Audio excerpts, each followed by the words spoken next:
Obviously, the goal is to go for a win. That makes it a lot easier. Then you don't have to worry about any of the scenarios. As you mentioned, there's many different scenarios and how it can play out. I think we're still lucky to be in the situation that we are and the points lead that we do have.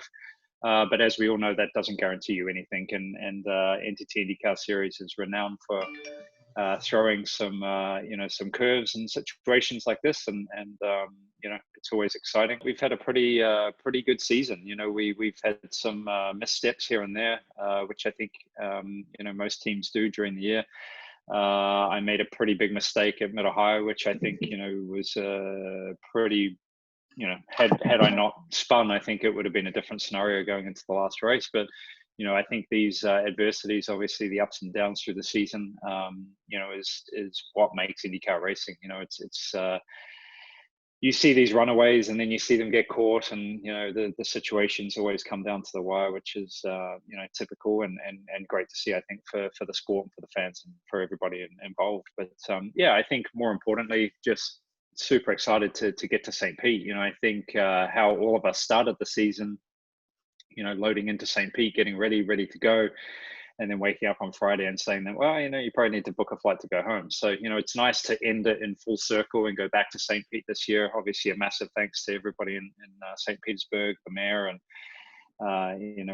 Kim Green and Savory to get this back on and have this race prepped, and obviously Florida for allowing us to have fans at the race, which I think doing some different series it's been interesting to see how each state has kind of laid this out. But we're in a great situation with the series, and I guess a big thanks to Roger and everybody in NTT INDYCAR Series, because the season, for a lot of us, we weren't sure we were going to be able to continue. So it's cool to end it the way we are, with the championship going down to St. Pete, and I think everybody at Ganassi feels steadily confident and ready to go racing, and I've always wanted to win at St. Pete, so hopefully maybe this is the year. We'll see.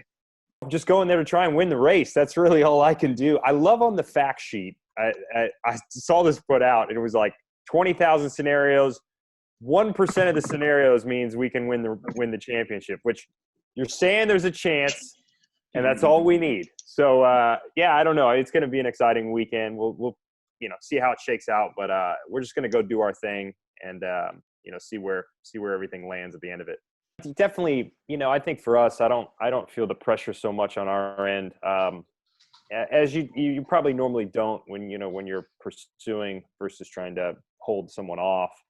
I'm surprised we're here, to be honest.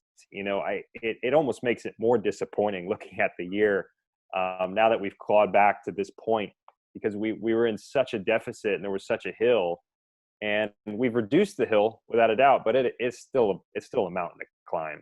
It's going to be a very hard task for us to try and win the championship. So I don't think there's a ton of pressure. I'm just really proud of what we've come back from this year and some of the adversities we've had to work through. But as far as the approach and answering that specifically, I mean, honestly, for us, we don't change our approach. I've never really changed my approach.